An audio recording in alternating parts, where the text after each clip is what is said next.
DD academy में आप सभी का स्वागत है।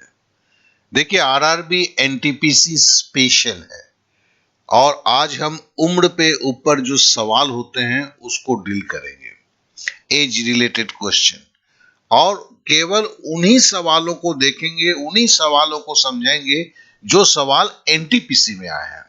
लेकिन क्लास शुरू करने के पहले एक काफी अहमियतपूर्ण बातों को मैं आपके पास रखना चाहता हूं। एक देखिए, मैंने ऐप बनाया है जो डीडी एकेडमी की तरफ से है।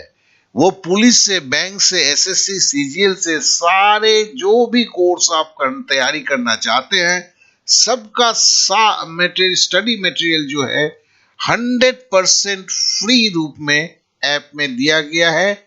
और जब मैं 100% फ्री बोल रहा हूं तो ये एक ऐसी ऐप है जिसमें सारे पढ़ाइयों का आपको स्टडी मटेरियल, मतलब video, PDF file, practice set, सारा कुछ मिलेगा।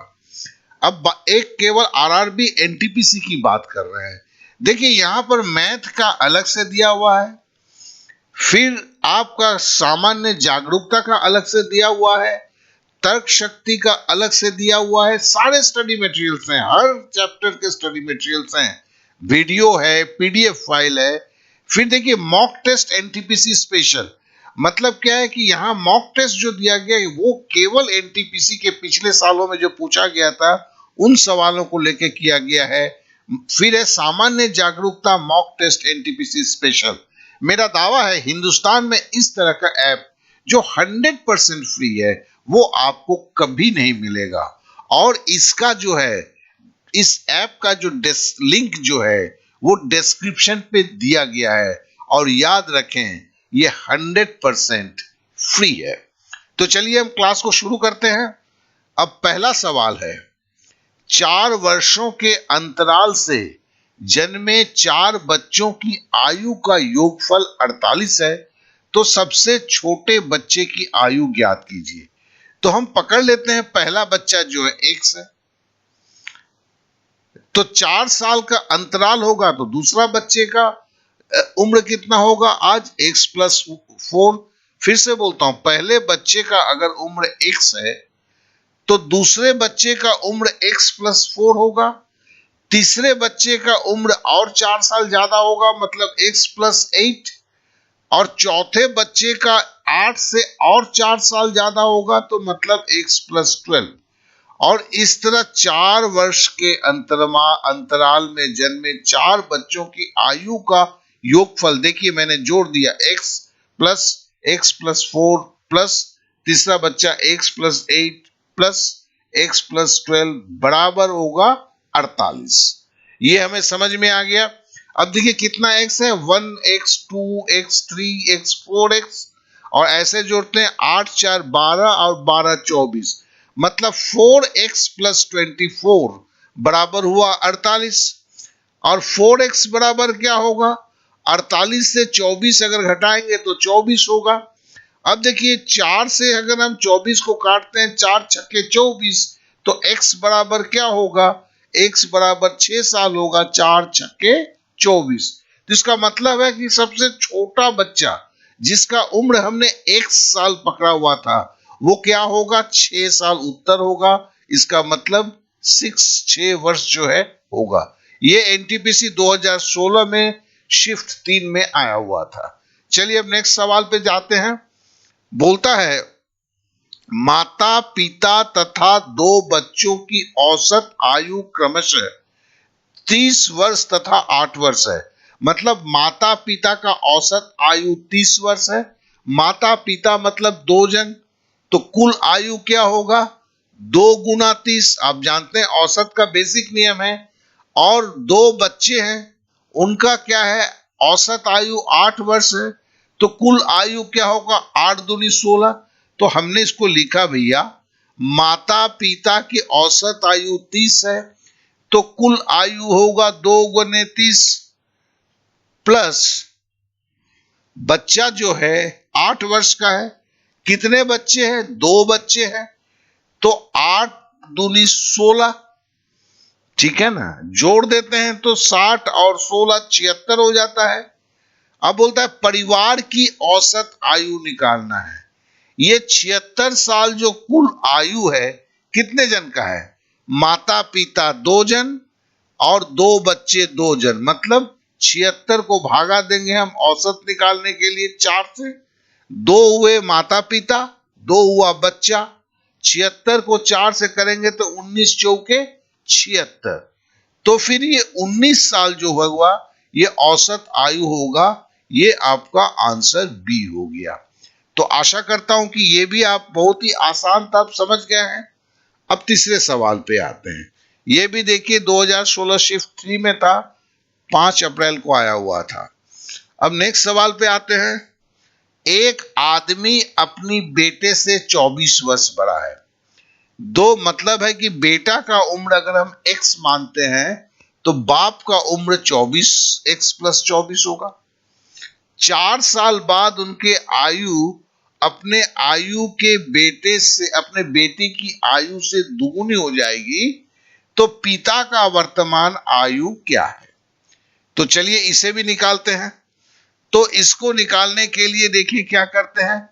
हमने बेटे का उम्र x पकड़ लिया,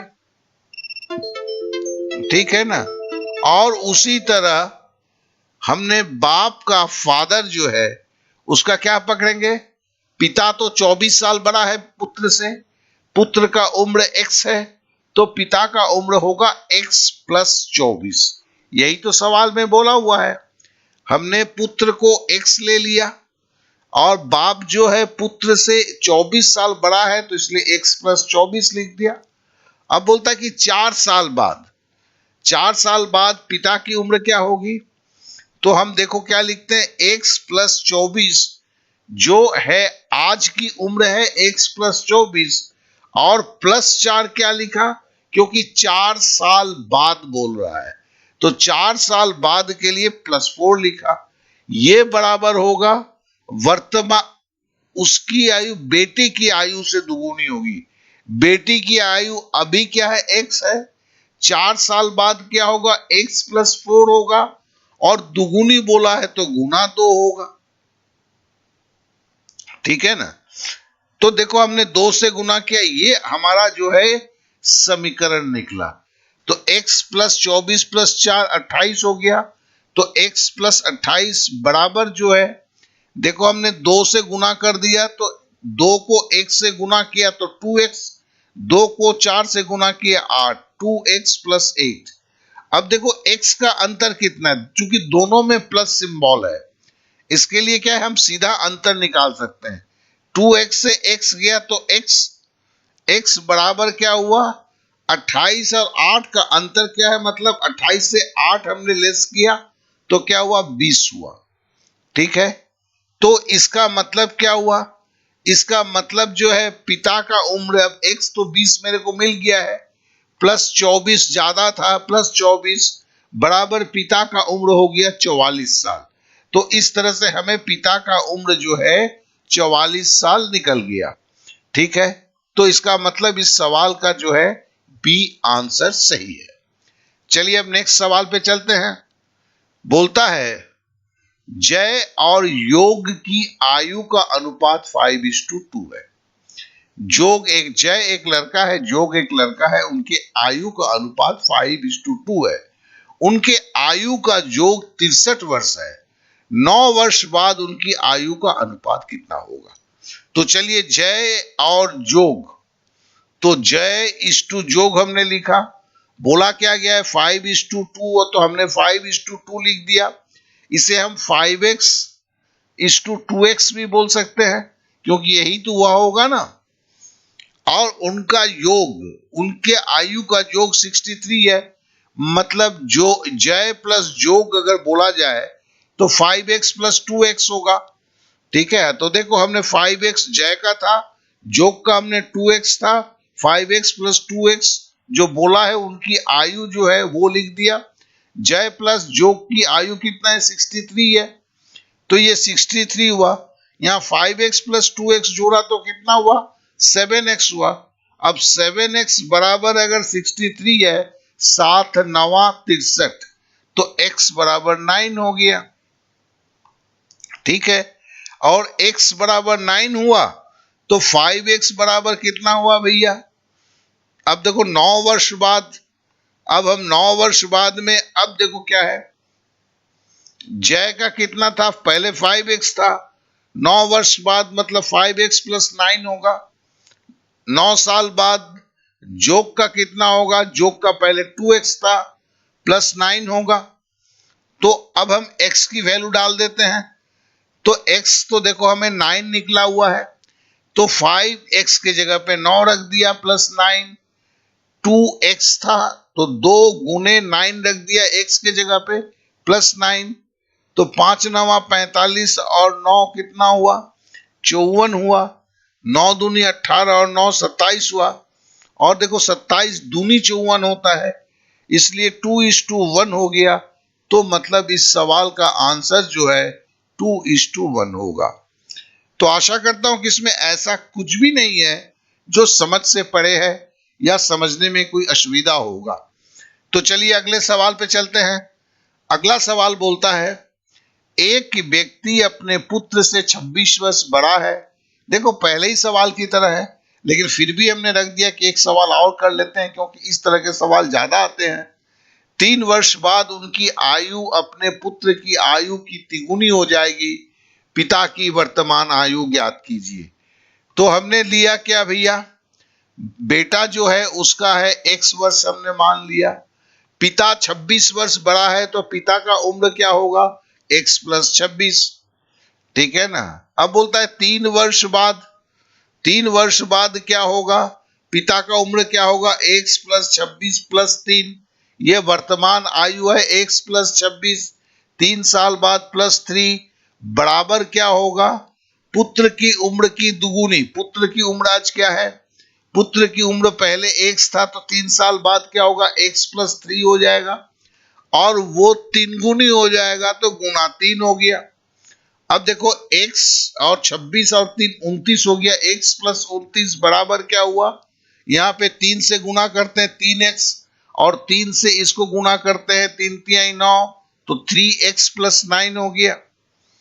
अब देखो दोनों में प्लस है, इसके लिए हम इसकी अंतर ले लेते हैं। 3x से एक 1x चला जाएगा तो 2x होगा। 2x बराबर क्या होगा? 29 से 9 चला गया तो क्या होगा? 20 होगा। तो 2x बराबर 20, और 10 दूनी 20 होता है, तो x बराबर 10 हो गया। ठीक है ना। अब देखो x की तो हमें वैल्यू मिल गई, और हमें पिता की वर्तमान आयु ज्ञात करना है। पिता x प्लस 26 है, तो x के जगह पे हमने 10 रख दिया प्लस 26 किया, तो फिर क्या हो गया? पिता की उम्र 36 साल हो गई। तो मतलब ये बी जो है इसका सही उत्तर हुआ। इस तरह से बी सही हमने टिक मार दिया। तो आशा करता हूं कि ये एकदम सहज और सरल रहा। तो चलिए अब अगले सवाल पे चलते हैं। बोलता है 6 साल पहले दो व्यक्ति P और Q की आयु का अनुपात 3:2 था। 4 वर्ष बाद उनकी आयु का अनुपात 8:7 हो जाएगा। तो P की आयु कितनी है? तो 6 साल पहले दो व्यक्ति का उम्र P/Q बराबर हम लिख सकते हैं 3:2, और इसको हम कैसे और लिख सकते हैं? 3x/2x। अब बोलता है कि 4 वर्ष बाद, तो हम 4 वर्ष बाद जो है P क्या हो जाएगा? देखो 6 साल पहले ये 3x प्लस 2x 6 साल पहले था, ठीक है ना। 6 साल पहले, तो आप आज होगा तो 6 साल जुड़ेगा, और 4 वर्ष बाद तो 4 और जुड़ेगा। यहीं पे आपको ध्यान देना है। तो क्या होगा?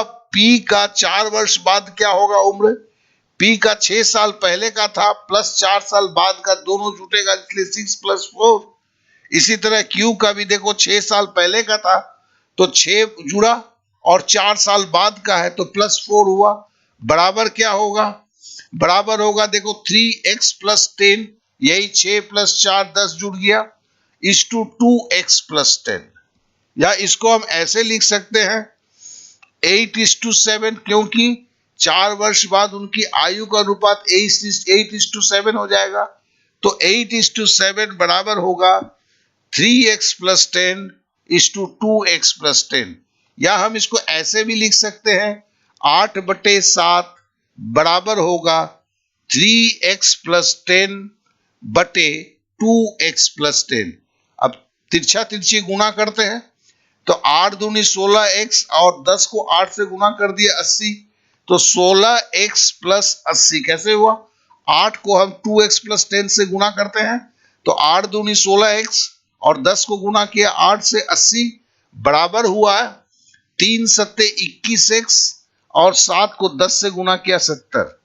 3 सत्ते 21x, 7 को 10 से गुणा किया 70। अब देखो दोनों में प्लस है, दोनों साइड में, तो इसका मतलब अंतर होगा 16 और 21 का अंतर कितना है? 16 के साथ अगर हम 7 जोड़ेंगे, सॉरी 5 जोड़ेंगे तो 21 होगा। तो 5x और 80 और 70 का अंतर कितना है? 10। तो 5x बराबर 2 होगा, तो 10 होगा। तो 5 दूनी 10 मतलब x बराबर 2 हो गया। तो देखो x की वैल्यू हमारी निकल गई। हमें पूछा गया है p की आयु कितनी है। p की 6 साल पहले कितना था भैया? 3 था। तो आज क्या होगा? हम आज तो p का 6 साल पहले 3x था, ठीक है ना। 6 साल पहले, ये दिमाग में रखना होगा। तो p का 6 साल पहले था तो p बराबर 3x, ये 6 साल पहले का था, प्लस 6 हुआ, आज की उम्र होगा तो 6 साल उसमें और जुड़ेगा। अब x की वैल्यू आपकी 2 है तो p बराबर 3 इंटू 2 प्लस 6, तो 3 दूनी 6 प्लस 6, 6 और 6 12 साल हो गए। इस तरह आपका b जो है सही उत्तर हुआ इस सवाल का। अब हम अगले सवाल पे आते हैं। बोलता है z की वर्तमान आयु a की आयु से आधी है। 5 वर्ष बाद a और z की आयु का अनुपात 11:6 हो जाएगा। बोलता है कि z की वर्तमान आयु a की आयु से आधी है। तो अर्थात z की अगर उम्र मैं x साल पकड़ लेता हूं, z का उम्र, तो a का उम्र क्या होगा? 2x होगा। तभी तो मैं बोल सकता हूं ना कि a की उम्र की आधी, 2x की आधी क्या होगा? x होता है, ठीक है ना। अब बोलता है कि 5 वर्ष बाद। अब 5 वर्ष बाद जैसे आपको बोला, दोनों में 5-5 साल आपको जोड़ना होगा। तो a की उम्र कितनी हो जाएगी? 2x। तो a का आज का उम्र है 2x, उसमें प्लस 5 जोड़ दिया। z की उम्र आज की x है, उसमें प्लस 5 जोड़ दिया। तो ये 5 साल बाद जो है a की उम्र 2x प्लस 5 और इसकी a की उम्र, z की उम्र x प्लस 5, इसका अनुपात जो है वो बोलता है 11:6 के बराबर होगा, जो सवाल में दिया हुआ है। तो बराबर हमने 11:6 लिख दिया। अब तिरछा तिरछी गुणा करते हैं तो मतलब 6 को हम 2x प्लस 5 से गुणा करेंगे तो क्या होगा? 12x और 5 छक्के 30, 6 दूनी 12x, 5 छक्के 30, तो 12x प्लस 30 बराबर क्या होगा? 11 को x प्लस 5 से गुणा करेंगे तो 11 को x से गुणा करेंगे 11x, 11 को 5 से गुणा करेंगे 55, तो बराबर 11x प्लस 55। अब देखो दोनों तरफ प्लस है, ठीक है ना, तो इनका अंतर निकाल सकता हूं। तो 12x से x गया, 11x गया तो x हुआ, और 30 से 55 गया तो मतलब 55 से 30 गया तो बराबर 25 हो गया। तो x का मान 25 निकल गया। और पूछा है कि 3 वर्ष के बाद z की आयु कितनी होगी। अब z की तो वर्तमान आयु जो है, हमने x लिया है, तो z की वर्तमान आयु जो है x है, x बराबर 25 है, मतलब 3 साल बाद x प्लस 3 होगा, और x का मान 25 है, तो 25 प्लस 3 क्या हो गया? 28 साल हो गए। तो इस तरह से ये C जो है इस सवाल का सही आंसर निकला। ये काफी ही आसान है। मैंने लिखने के लिए कुछ ज्यादा स्टेप बना दिए हैं कि जो आपको समझने में सहूलियत हो, इतने स्टेप की जरूरत होता भी नहीं है। चलिए अब अगले सवाल पे आते हैं। बोलता है कि जब माँ की आयु, देखिए सारे के सारे आपके एनटीपीसी के सवाल है, इस चीज को ध्यान में रखेंगे क्योंकि इस तरह के सवाल ही आते हैं, ये ध्यान में रखना होगा। तो है कि जब माँ की आयु 43 वर्ष थी, तब माँ और पुत्र की आयु में 21 वर्ष का अंतर था। तो चलिए माँ की आयु जो है, मदर की आयु, हम 43 साल ले लेते हैं। बोलता है माँ और पुत्र की आयु में 21 वर्ष का अंतर था, तो पुत्र की आयु जानने के लिए क्या करेंगे, माँ की आयु से हम 21 साल घटा देंगे, तो 43 माइनस 21 हुआ, तो बराबर क्या हो गया, 22 साल हुआ। तो देखो माँ की उम्र मिल गई 43 साल, बेटे का उम्र मिल गया है 22 साल, और बोलता है पिता माँ से 3 वर्ष बड़ा है, तो फादर का उम्र क्या होगा, फादर का उम्र है कि मदर की उम्र में और 3 साल जोड़ देंगे, क्योंकि पिता माता से 3 साल बड़ी है, तो 43 प्लस 3 बराबर 46 हो गए। ठीक है ना। तो देखो हमें बेटे का भी मिल गया, माँ का भी मिल गया, पिता का भी मिल गया। अब बोलता है जब पिता की आयु 50 वर्ष होगी, जब 50 वर्ष होंगे, पिता पुत्र का अंतर क्या होगा, भैया पिता तो अभी 46 वर्ष के हैं, तो 46 से 50 होने में 4 साल का भी तो बाकी है ना। पिता जब 50 होगा, पिता की उम्र अभी क्या है, 46 साल है, तो 46 में हम 4 जोड़ेंगे तो पिता की उम्र होगी, और पुत्र का उम्र अभी 22 साल है, अगर 4 साल बाद होगा तो पुत्र का भी उम्र तो 4 साल बढ़ जाएगा, तो 46 प्लस 4 माइनस 22 प्लस 4, तो देखो 4 4 तो कट गया, 46 से 22 हमने घटाया तो बराबर 26 हो गया, ये 24 हो गया, 6 से 2 गया 4, तो 46 से 22 घटाया तो 24 हुआ। तो क्या होगा, जब पिता की आयु 50 वर्ष होगी, तो पिता और पुत्र के उम्र में 24 साल का अंतर होगा, जो आंसर डी है। तो इस तरह के भी सवाल आते हैं। देखिए एनटीपीसी में इतने सवाल पूछे गए हैं कि केवल आप एनटीपीसी का ही करेंगे तो आयु के सारे सवाल आ जाएंगे, और समझेंगे कि ये इतने तरह के सवाल कहीं और नहीं मिल सकते हैं। चलिए अब नेक्स्ट सवाल पे आते हैं। 3 वर्ष पहले जॉन की आयु 12 वर्ष थी और शंकर की आयु 15 वर्ष थी। आज से 5 वर्ष बाद इनकी आयु का औसत कितना होगा, ध्यान देंगे यहां औसत पूछा हुआ है। अब 3 वर्ष पहले जॉन की आयु 12 वर्ष थी और शंकर की आयु 3 साल पहले की है, और 5 साल बाद की पूछता है, तो पहले हम क्या होगा उसको देख लेते हैं। जॉन की उम्र जो है 5 वर्ष बाद क्या होने वाली है, जॉन की उम्र जो है 3 साल पहले 12 साल थी, तो आज जो उम्र होगा उसमें 3 साल जोड़ेंगे प्लस 3 हुआ, और 5 साल बाद बोलता है तो फिर 5 भी उसमें जोड़ना होगा, तो जॉन की आयु आज से 5 साल बाद कितनी हो जाएगी, 12 और 8 20, 12 3 15, 15 5 प्लस 20, मतलब 5 साल बाद जॉन की उम्र जो है 20 साल हो जाएगी। शंकर का उम्र की बात कहा गया है, शंकर की उम्र 3 साल पहले 15 था, तो 15 लिखा मैंने, 3 साल पहले था तो आज क्या होगा, प्लस 3 करेंगे। फिर बोलता है 5 वर्ष बाद, तो फिर 5 भी उसमें जोड़ना होगा, तो 15 3 18, 18 5 23 हुआ। अब बोलता है कि दोनों की उम्र का औसत कितना होगा, तो हमें क्या करना है, जय की उम्र प्लस शंकर की उम्र है, क्योंकि जॉन और शंकर 2 जन है, औसत निकालना है, जॉन प्लस शंकर की उम्र का योगफल बटे 2। अब जॉन की उम्र देखो 20 साल है, शंकर की उम्र 23 साल है, 20 और 23 को जोड़ा तो 43, 43 बटे 2 हो गया, 43 को अगर 2 से भाग देंगे तो 21.5 इसका आंसर आएगा, तो मतलब इसकी 21.5 होगी। तो देखो ये भी इस तरह के भी सवाल आते हैं, तो इसकी प्रैक्टिस होना जरूरी है। अब अगले सवाल पे आते हैं। बोलता है कि 2 भाइयों के आयु का अनुपात 5:8 है और उनके आयु में अंतर 12 है, तो उनकी आयु ज्ञात कीजिए। तो 2 भाइयों के आयु का अनुपात क्या है, 5:8 है, इसे हम 5x 1:8x भी लिख सकते हैं। अंतर मतलब है 8x माइनस 5x, यही तो अंतर होगा ना।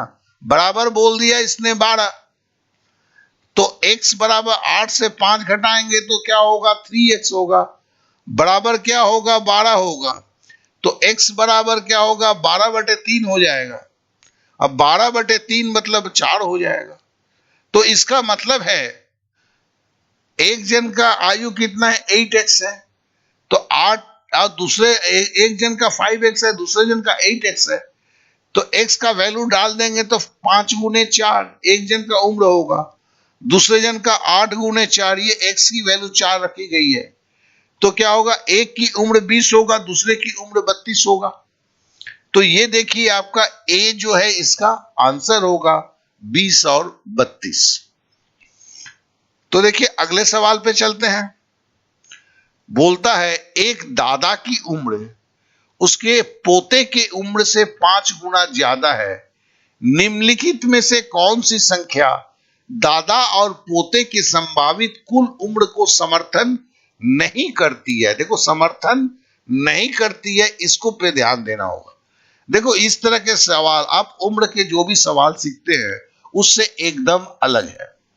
तो इस तरह के सवाल को अगर आप एनटीपीसी के जो सवाल आते हैं उसे नहीं करेंगे तो ये पता ही नहीं चलेगा कि इस तरह के सवाल भी आते हैं। देखो कुछ भी नहीं है, अगर मैं पोते का उम्र x लेता हूं तो दादा का उम्र क्या होगा, 5x, बराबर क्या होगा, 6x। देखो मैंने यहां पे 6 को रेड में लिखा है, मतलब जो भी उत्तर होगा 6x का मतलब क्या होगा, 6 का गुणक होगा। अब देखो 54 है, 50 में 6 नहीं है, 50 के अंदर में 6 नहीं है, लेकिन 54 में देखो 6 9 54, तो 6 है ना इसके अंदर में। 72 को देखो 12 6 72, तो इसके अंदर में 6 है ना। 66 में देखो 6 11 66, तो इसके अंदर में 6 है ना। तो बोलता है कि कौन सा उत्तर संभावित उत्तर को समर्थन नहीं करती है। तो 50 एक ऐसा संख्या है इसमें जिसके अंदर में 6 नहीं है, तो यही एक संख्या है 50 जो हमें 4 ऑप्शन दिया गया है, जो हमारे इस दादा और पोता और दादा के उम्र का जो है जो गुणक है उसे समर्थन नहीं करता है। तो ए इसका उत्तर होगा। तो हमें क्या होगा कि इस तरह के सवाल को भी दिमाग में रखना होगा, ये कैसे किया जाता है वो हमें समझना होगा। चलिए अब अगले सवाल पे आते हैं। देखिए ये सवाल का जो है किताबों में जैसे आंसर दिया हुआ है उसे मैंने दिया है, और मैं जैसे करता हूं वैसे, जो आपको सही लगे आप वैसे कर सकते हैं। बोलता है कि एक कक्षा में 27 विद्यार्थियों की आयु का औसत 22 है, यदि इसमें अध्यापक की आयु को भी शामिल कर लिया जाता है तो औसत 1 बढ़ जाता है। तो देखो यहां पे कैसे, जो हम रेगुलर मेथड है, हम 27 विद्यार्थियों की आयु का कुल योग, चूंकि औसत 22 है, 27 से गुना कर दिया, 27 गुने 22 594 हुआ। अब बोलता है कि अध्यापक की आयु शामिल कर लिया जाए, तो 27 विद्यार्थी एक अध्यापक, तो क्या हो गया, 28 हो गया। 28 को फिर 23 से हमने गुना किया, 644। अब 644 से 594, क्यों, 27 विद्यार्थी का वजन 594 है और अध्यापक सहित 27 विद्यार्थी का वजन 644 है। अब अध्यापक सहित 27 विद्यार्थियों के वजन से 27 विद्यार्थियों का वजन को घटा देंगे तो अध्यापक का वजन निकल जाएगा 50 वर्ष। ये वो तो हुआ किताबी तरीका, जो जिन्हें ये सही लगता है ये करें, और मैं जैसे करता हूं उसे देखो। क्या बोलता हूं मैं, पहले जो बोलता हूं कि देखो भैया 22 औसत है और एक औसत बढ़ जाता है तो +1 हो गया। तो कितना औसत हो गया भैया, 23 औसत हो गया। अब देखो 23 औसत हुआ तो अध्यापक जो आए थे, अध्यापक को शामिल करने के से 23 हो गया, तो ये अध्यापक का औसत हुआ, प्लस 27 जन का जो था कितना औसत बढ़ा? एक देखो, अध्यापक का 23 लिख दिया और 27 विद्यार्थियों का क्या बोला, औसत 1 बढ़ गया। तो कितना बढ़ा था? 27 का 1 करके बढ़ा। तो 23 और 27 बराबर क्या हो गया? 50 हो गया। इसमें क्या है कि अगर आप इसको इस तरह से सोच के लिखते हो, ये 27 को 22 से गुणा करने में 594, 28 को 23 से गुणा करने में 644, ये जो परीक्षा का प्रेशर होता है वो नहीं होता है। इस तरह के एक सवाल को और भी मैंने करके दिखाया है। तो फिर क्या होता है कि ये इजी हो जाता है अगर आप इस तरीके को उठा पाते हो।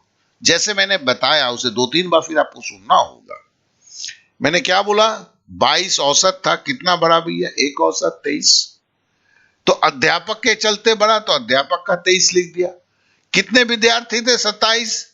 और कितना औसत बढ़ा? 1 करके, तो 27 गुने 1 कर दिया, जोड़ दिया, 50 साल हो गया। 50 इसका उत्तर हो गया। चलिए अब अगले सवाल पे चलते हैं। बोलता है ए और बी की आयु का अनुपात 1:2 है। 7 वर्ष बाद उनकी आयु का अनुपात 3:5 हो जाएगा। तो उनकी वर्तमान आयु ज्ञात करें। देखो, ए और बी की आयु का अनुपात 1:2 है, तो 1/2 या हम 1x/2x लिख सकते हैं। 7 वर्ष बाद मतलब 1x + 7 बटे 2x + 7, यही तो है ना। वो क्या हो जाएगा? 3:5 हो जाएगा, बराबर 3:5 लिख दिया। अब देखो, 1x + 7 को 5 से गुणा करेंगे, कोना कोनी गुणा कर रहे हैं, तो 5x + 35 और 2x + 7 को 3 से गुणा करते हैं, तो 3 दूनी 6x, 3 7 21 बराबर 6x + 21 हुआ। अब देखो, यहां भी प्लस है, यहां भी प्लस है, तो फिर हम दोनों का अंतर आराम से खाली ले लेते हैं। 5x और 6x का अंतर क्या? x हो गया। 35 और 21 के बीच का अंतर क्या है? 14 हो गया। ठीक है ना। तो a की उम्र कितनी हो गई? 1x है, तो 14 है। b की उम्र कितनी हो गई? 2x, मतलब 14 दूनी 28 है। तो 14 और 28, यही a इसका उत्तर हुआ। चलिए अब अगले सवाल में आते हैं। वर्तमान में राम अपने पुत्र की आयु का 4 गुना है। 5 वर्ष बाद वो अपने पुत्र की आयु का 3 गुना होगा। उसकी वर्तमान आयु ज्ञात करें। तो इस तरह के सवाल तो 2 सवाल और कर चुके हैं, एक सवाल और कर लेते हैं। तो हम पकड़ लेते हैं सन की जो है x है, तो राम की उम्र क्या है? 4 गुना है, 4x हो जाएगा। ठीक है। 5 वर्ष बाद की बात करता है, तो 5 वर्ष बाद पुत्र की उम्र क्या होगी? x + 5। 5 वर्ष पर भी x है, और पिता की उम्र क्या होगी? राम की उम्र क्या होगी? 4x + 5। ठीक है ना। अब बोलता है कि लेकिन इनमें संपर्क क्या होगा भैया? संपर्क होगा कि पुत्र की आयु का 3 गुना हो जाएगा। तो राम की आयु तो 4x + 5 है, पुत्र की आयु का 3 गुना हो जाएगा, 3 से गुना कर दिया, अभी x + 5 है। ठीक है ना। अब 4x + 5 बराबर ये 3x + 15, 4x + 5 बराबर 3x + 15। ये कहां से आया? 3 को 1 से गुना किया 3x, 3 को 5 से गुना किया 15। अब देखो, दोनों तरफ प्लस है, तो हम अंतर ले सकते हैं। 4x और 3x के बीच का अंतर क्या हुआ? x हुआ। 15 और 5 के बीच का अंतर क्या हुआ? 10 हुआ। तो x बराबर 10 हो गया। तो पुत्र की उम्र तो x था, तो हमने x को 10 ले लिया, क्या कि x बराबर 10 हमें मिला है। और राम की उम्र 4x बता ही दिया गया है, तो 4 गुने 10, राम की उम्र हो गया 40। तो ये बी आपका जो सही उम्र का आंसर हुआ। चलिए अब नेक्स्ट पे आते हैं। देखिए, ये एक सवाल को फिर हमने किया है, और ये भी है कि हमने जैसे लोग करते हैं वैसे दे दिया है, और अपने तरीका भी मैंने दिया है, जो आपको सही लगे। इस तरह का एक सवाल हमने और भी किया है। बोलता है क्या? ये भी देखो, आरआरबी एनटीपीसी का ही सवाल है। एक समूह के 19 सदस्यों की औसत आयु 24 वर्ष है। एक संकाय मतलब फैकल्टी मतलब टीचर प्रोफेसर की आयु भी शामिल कर ली जाती है तो औसत आयु 4 महीने बढ़ जाती है। तो फैकल्टी की आयु क्या है? देखो रेगुलर प्रोसेस में क्या है, 19 सदस्यों की जो है औसत आयु 24 वर्ष है, तो 19 गुने 24 456, ये गुणा नहीं है इतना आसान। अब बोलता है संकाय के सहित, संकाय को अगर कर लेते हैं तो उनकी औसत आयु 4 महीने बढ़ जाती है। तो 19 जन थे, फैकल्टी जुड़ गया तो 20 हो गया, और 4 महीना बढ़ गया मतलब 24 प्लस 4/12 महीना 4 है, उसे हमने साल में अंदर ये क्या चेंज किया 4/12, तो 20 गुने 73/3, इसको जोड़ते हैं तो 24 चौके ये इसको काटते हैं, पहले 4 को 12 से काटते, 1/3, 24 या 72, 72 प्लस 1 73, 73/3 हो गया। अब संकाय की आयु देखो 73 गुने 20 माइनस 456, तो ये घटाते हैं तो 92/3। देखो कितना यहाँ पे कैलकुलेशन करना पड़ रहा है। फिर देखो यहाँ 2/3 12 में दिमाग का दही हो जाता है। अगर ऐसे सवाल अगर आपके पास आते हैं और ये विधि में आपके पास है, आप एनटीपीसी दे रहे हैं, तो आधा मिनट में 1 मिनट आपके पास आपको इस्तेमाल कर सकते हैं। इतना थोड़ा सा तो ग्रेस टाइम मिल ही जाता है। लेकिन तो भी ये आप नहीं बोल सकते हैं कि ये एक इजी प्रोसेस है। चलिए हम अपने तरीके से क्या करते हैं।